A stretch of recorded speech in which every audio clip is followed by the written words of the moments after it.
الظاہر انہ اسم بمعنی التسبیح، یہاں تک ہو گیا ہے الظاہر انہ اسم بمعنی التسبیح. آگے اب پڑھیں. ومنصوب بفعل مضمر هو سبحت والتسبیح التنزیہ والتبری عن السوء والتحویل قد یکون. سوار کرو وہ تفعیل پر چھوڑ دو.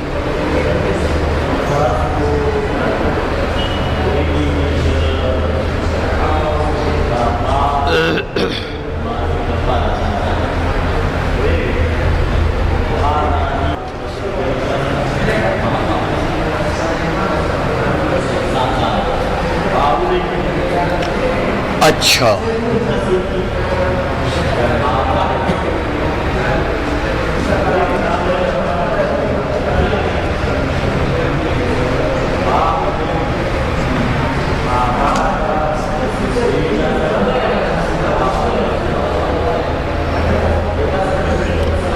اصل میں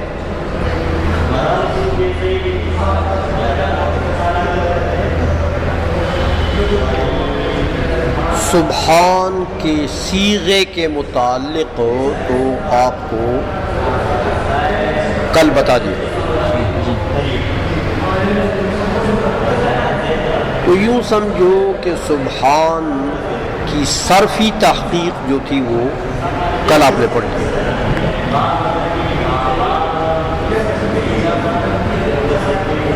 آج آپ کو ملاحظاً سبحان کی نحوی تحقیق جو ہے وہ بتاتے ہیں کہ یہ سبحان جو ہے یہ ترکیب میں کیا چیز ہے. ترکیب میں تاکہ ترکیب میں جو چیز ہو یہ تو اس کے مطابق پھر اس کے اوپر اعراب پڑھیں گے. اگر یہ معرب ہے اور ترکیب میں واقع کلمہ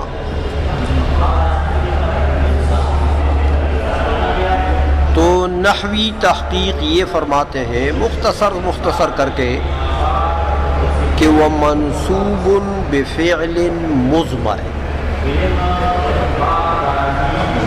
وہ منصوب فرماتے ہیں سبحان جو ہے یہ منصوب ہے.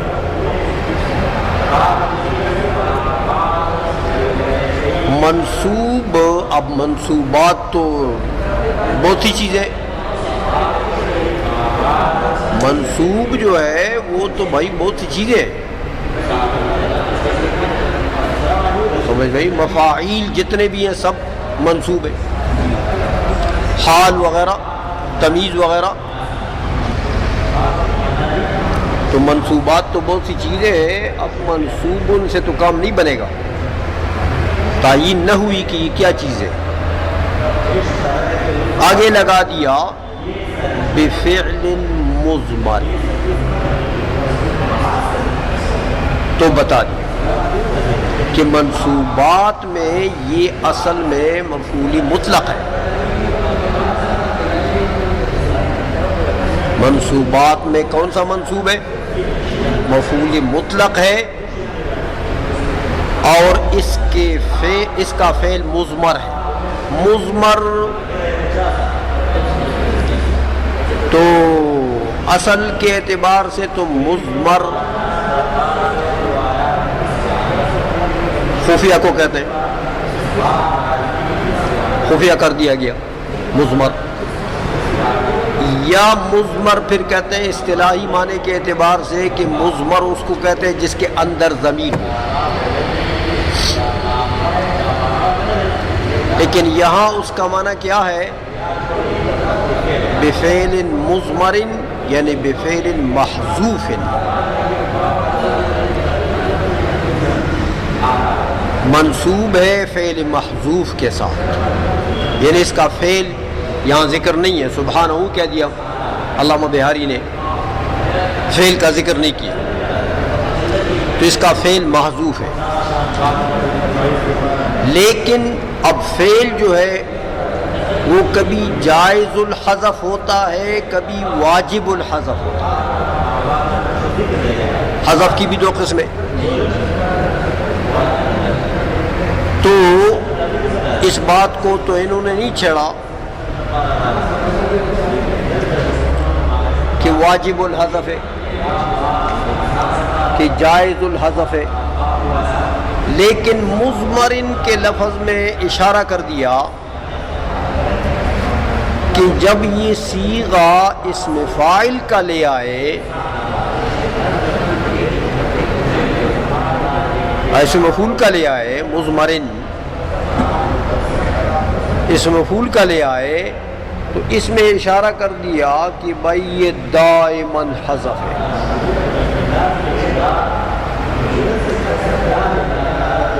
دائماً حذف ہے، تو دائماً حذف کا کیا مطلب؟ یعنی واجب الحذف ہے۔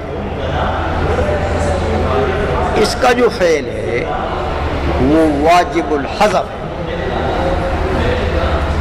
کیوں واجب الحذف ہے؟ کہتے ہیں علامہ رضی نے اور دوسرے صرفیوں نے ایک قاعدہ ذکر کیا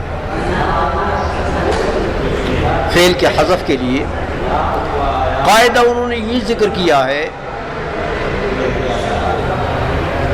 کہ ہو مصدر، اور مصدر آپ پڑھ چکے ہیں کہ مصدر کئی معنوں کے لیے آتا ہے، کبھی نوع کے لیے بھی آتا ہے۔ جیسے آپ کہتے ہیں جلست جلست القاری، تو ایک خاص نوعی جلوس پر بھی دلالت کرتا ہے نا۔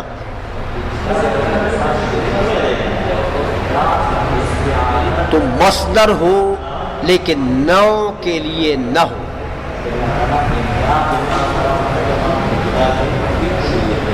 مصدر نوع کے لیے نہ ہو۔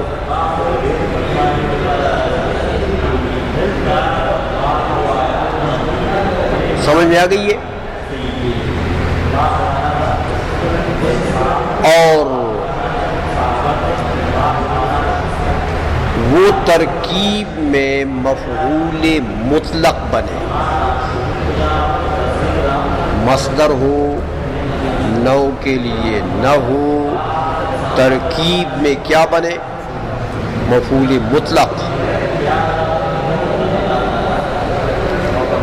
تو اس کے فعل کا حذف کیا ہے؟ واجب۔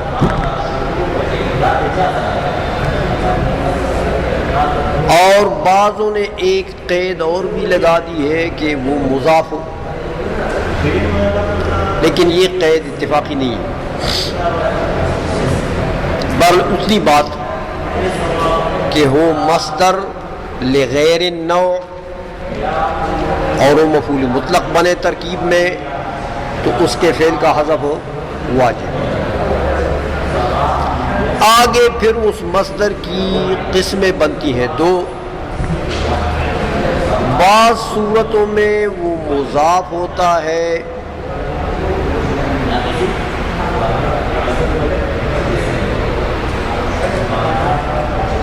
جن علماء نے اضافت کی قید لگائی ہے کہ وہ مضاف ہونا بھی ضروری ہے، وہ پھر کہتے ہیں کہ بھائی اضافت جو ہے اس کی دو قسمیں،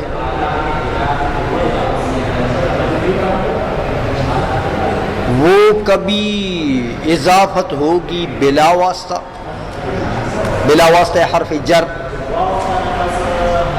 جیسے یہ سبحانہ ہے یا سبحان اللہ ہے، بلا واسطہ یعنی وہاں حرف جر نہیں ہے۔ اور کبھی ایسا ہوگا کہ وہاں پر اضافت بالواسطہ بواسطہ حرف جر ہوگی، اضافت ہوگی لیکن واسطہ بھی موجود ہوگا، معنی اضافی مراد ہوگا لیکن واسطہ یعنی حرف جر کا موجود ہوگا۔ جیسے آپ کہتے ہیں حمدن لکا، حمدن لکا، شکرن لکا، تعظیمن لکا، اکرامن لکا، یہ مصادر ان کا فعل واجب الحذف ہے۔ سمجھئے، کیونکہ یہ مصادر ہے، سب نو کے لیے نہیں ہے، اور اضافت ان میں بالواسطہ ہے۔ یہ لام جو ہے نا، لکا لکا لکا، اکرامن لکا، تعظیمن لکا،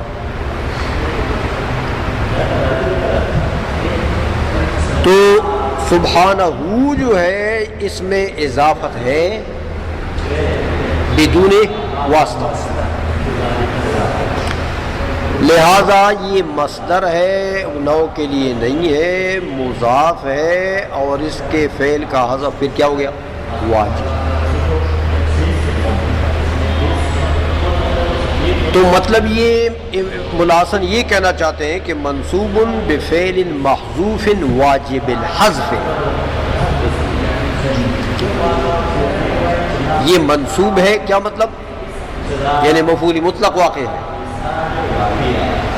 اور ایسے فعل سے یہ منصوب ہے، عامل اس کے اندر جو ہے ایسا فعل ہے کہ وہ محذوف ہے، اور وہ ہے واجب الحذف۔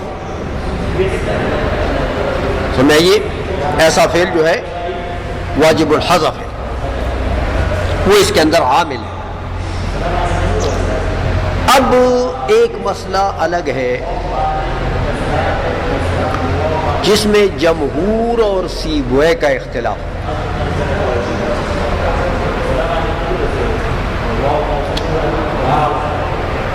وہ اختلاف یہ ہے کہ مفعول مطلق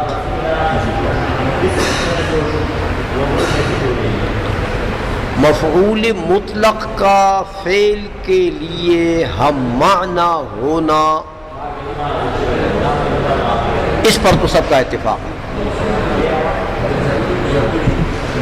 کہ بھئی مفعول مطلق کے لیے ضروری ہے کہ وہ فعل سابق کا ہم معنی ہو، اپنا جو اس کا عامل فعل ہے اس کا ہم معنی، اس پر تو سب کا اتفاق ہے۔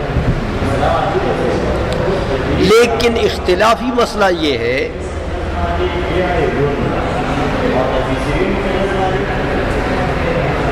کہ جمہور کہتے ہیں کہ مادہ فعل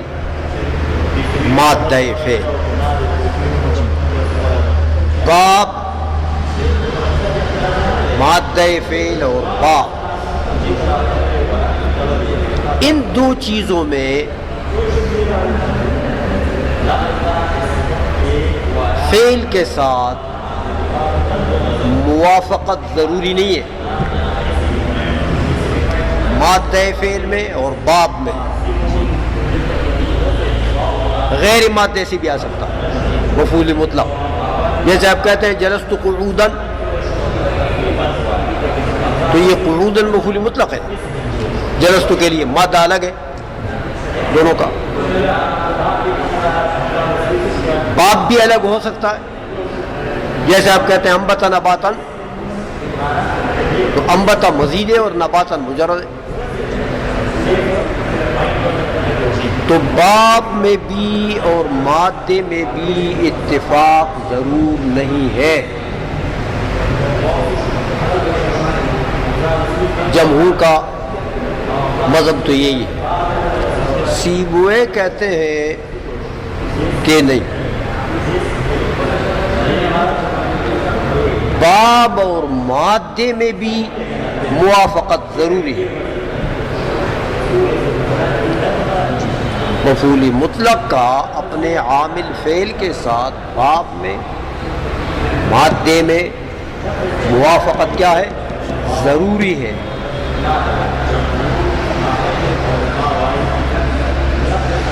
اب ان کے اوپر اعتراض ہوتا ہے سیبوئے کے اوپر کہ جلست قعوداً کا کیا کرو گے، اور انبتا نباتاً کا کیا کرو گے؟ تو کہتے ہیں آسان بات ہے، لیکن تم ذرا غور کرو، جلست قعوداً اصل میں ایسا نہیں تھا،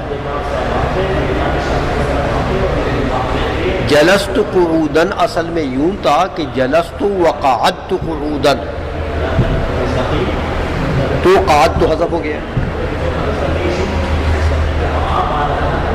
تو یہ اصل میں قعوداً جو ہے یہ اس محذوف قعدت کے لیے مفعول مطلق ہے، جلست کے لیے نہیں ہے۔ اسی طرح انبتا نباتن کا بھی یہی جواب دیتے ہیں کہ انبتا فنبتا نباتن، انبتا فنبتا نباتن. تو یہ نباتن فنبتا جو تھا نا، یہ اس کے لیے مفعول مطلق ہے، انبتا کے لیے نہیں ہے. تو سیبوئے نے یہ جوابات دیے کہ بھائی یہ چیزیں جو ہیں یہ مادے میں اور باب میں دونوں میں مطابقت ضروری ہے. یہ ایک اختلاف ہے جمہور اور سیبوئے میں. ملا حسن جو ہے وہ سیبوئے کا مذہب ان کے نزدیک مختار ہے. سمجھ آئیے، اس لیے فرماتے ہیں کہ وہ سبحت، وہ فعل مضمر کون ہے؟ سبحت. دیکھو باب، چونکہ سبحان کو ملا حسن نے بمعنی تسبیح لے لیا، اس میں مصدر لے لیا، تسبیح والا معنی ہے. تو اب تسبیح کے ساتھ باب میں بھی مادے میں بھی مطابق فعل نکالتے ہیں. تو کیا نکالا؟ سبحت. باب میں بھی اس کا مطابق ہے اور مادے میں بھی مطابق ہے. تو یہ ترجیح دے دی ہے ملا حسن نے کس کو؟ سیبوئے کے قول کو، کہ بھائی میرے نزدیک مختار قول جو ہے وہ وہی ہے، وہ ہوا سبحت کہے گا. آئی سمجھ میں؟ یہ تو ایک نحوی تحقیق جو ہے اس مقام کی، یہ انہوں نے کر دیا. اب لغوی تحقیق کرتے ہیں کہ بھائی یہ سبحان کا معنی پھر کیا ہے لغت عربی میں.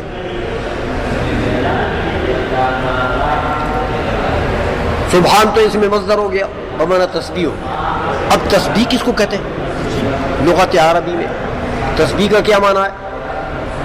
تو فرماتے ہیں والتسبیح التنزیہ. یہ لغوی تحقیق ہے. تسبیح جو ہے یہ تنزیہ کو کہتے ہیں. تنزیہ. اب تنزیہ پھر ذرا لفظ مشکل ہے عجم کے لیے، عجمی آدمی کے لیے، کہ تنزیہ یہ تو کیا کر دیا بھائی تم نے؟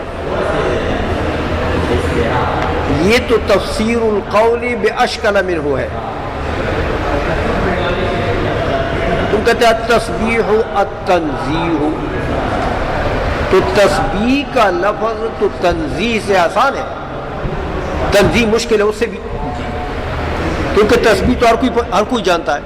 تسبیح یہ ہاتھ میں بھی پھرتے ہیں، کہتے ہیں تسبیح تسبیح، لیکن تنزیہ کو جانتا. تو یہ تو تم نے تفسیر لفظ تو کر دی ہے، لیکن اس سے بھی زیادہ مشکل لفظ سے کر دیا. تو یہ کیا تفسیر ہوئی؟ یہ تو تم نے تغلیق کر دی ہے، تفسیر نہیں کی ہے، اور مغلق کر دیا، اور مشکل بنا دیا. کہتے ہیں اچھا تمہیں مشکل لگا ہے تو چلو اور لے لو. وَهُوَ التَّبَرِّي عَنِ السُّوءِ. یہ تفسیر تنزیہ کی کرتی ہے کہ تمہیں تنزیہ مشکل لگتا ہے. تو تنزیہ کس کو کہتے ہیں؟ تبری عن السوء، کہ براءت ہو، سمجھی، پاکیزگی ہو، کس سے؟ سوء سے. جو بھی چیز سوء میں آتی ہے، سوء، اس سے تبرئ. سوء میں تمام عیوب بھی آ گئے، تمام گناہ بھی آ گئے. جو چیز بھی اس کے لحاظ سے سوء ہے تو بس اس سے تبری کا نام کیا ہے؟ تنزیہ. تمام عیوب آ گئے اس میں. تو تنزیہ کے معنی کیا ہوئے؟ تبری عن جمیع العیوب، تنزہ عن جمیع العیوب. تو سبحانہ کے معنی کیا ہوئے؟ ہاں کہ اس کے لیے تسبیح ہے. سبحانہ اس کے لیے کیا مطلب؟ اس کے لیے تنزیہ ہے. کیا مطلب؟ وہ منزہ ہے جمیع عیوب سے. تو یہ حمد ہوا کہ نہیں ہوا؟ جمیع عیوب سے منزہ ہے سبحانہ. یہ سبحانہ کا معنی ہوگا. آئی سمجھ میں؟ یہ اس نے لغوی تحقیق کر دی ہے تسبیح کے مطابق. اب یہاں پر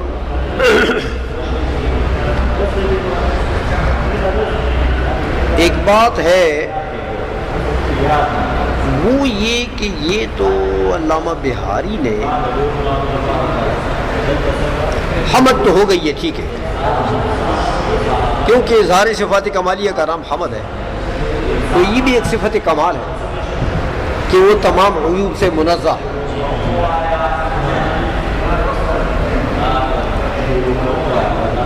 تو ایک صفت کمال کا بیان تو ہے، لیکن اچھا نہیں لگتا، اچھے طریقے سے نہیں کیا. سوال ہوتا ہے کہ سبحانہ یہ تو پھر معنی کے اعتبار سے آپ دیکھیں کہ تسبیح کا معنی تبری اور تنزہ عن النقائص والعیوب. تو تبری اور تنزہ یہ صفت سلبی نہیں ہے؟ کیا خیال ہے؟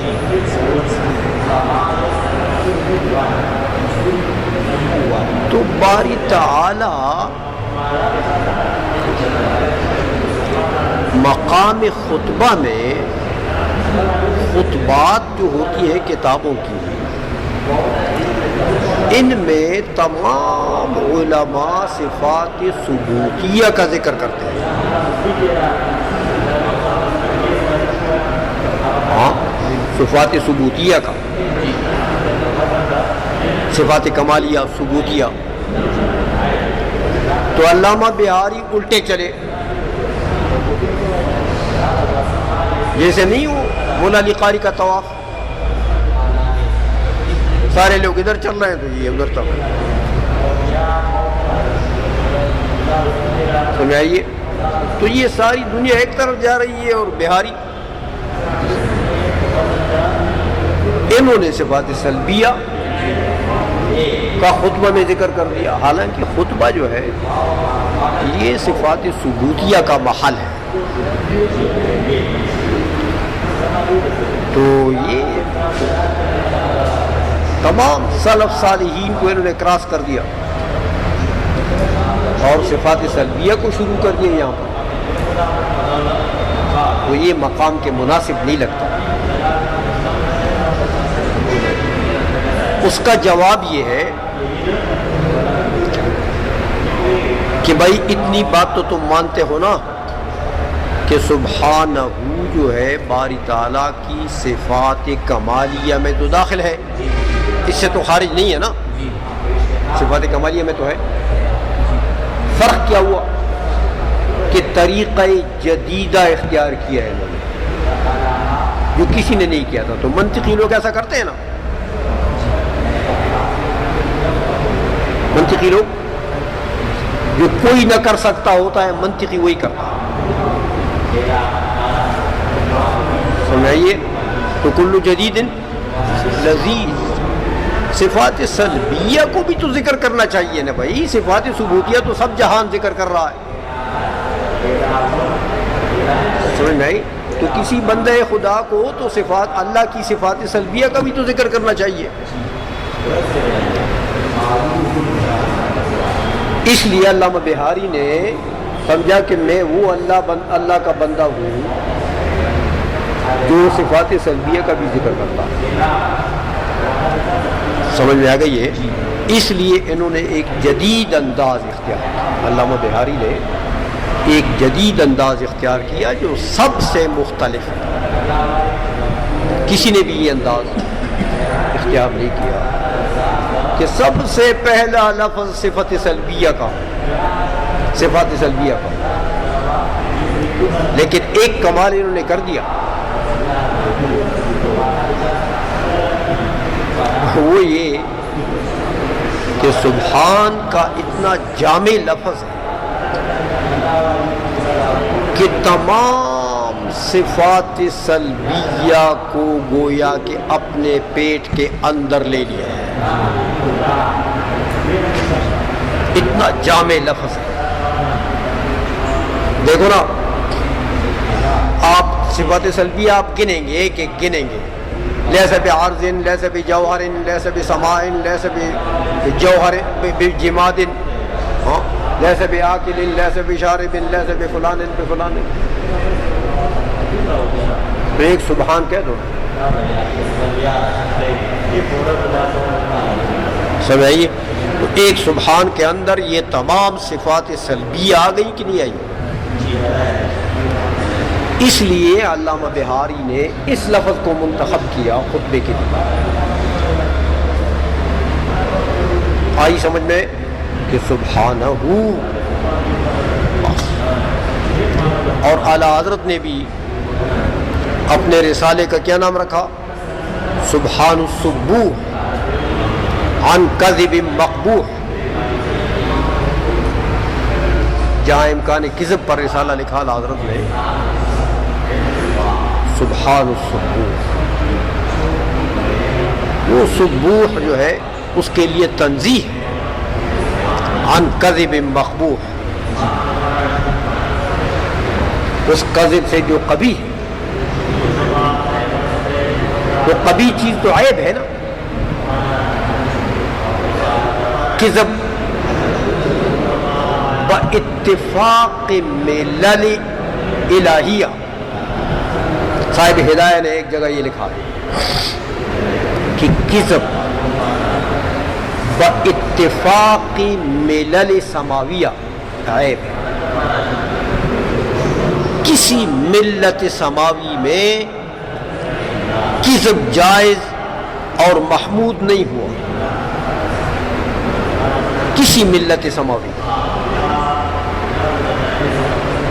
تو باتفاق ملل سماویہ کذب کیا چیز ہے؟ عیب ہے. تو سبحان السبوح، وہ سبوح جو ہے وہ منزہ ہے، اس کے لیے تنزیہ ہے عن کذب مقبوح، اس کذب سے جو تمام ملل سماویہ میں مقبوح ہے. کبھی آئی سمجھ میں؟ چلیے.